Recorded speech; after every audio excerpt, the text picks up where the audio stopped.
Hello everyone, good morning. So ngayon, magtuturo ako ng paano mag-ayos ng mukha. Ulit ngay. May kasama ako dito guys, ang galing talaga niyang salita. Pag walang camera.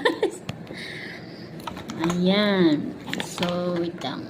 Ayusin ko muna ang aking mga kagamitan para mag-start na ang aking tawag doon tutorial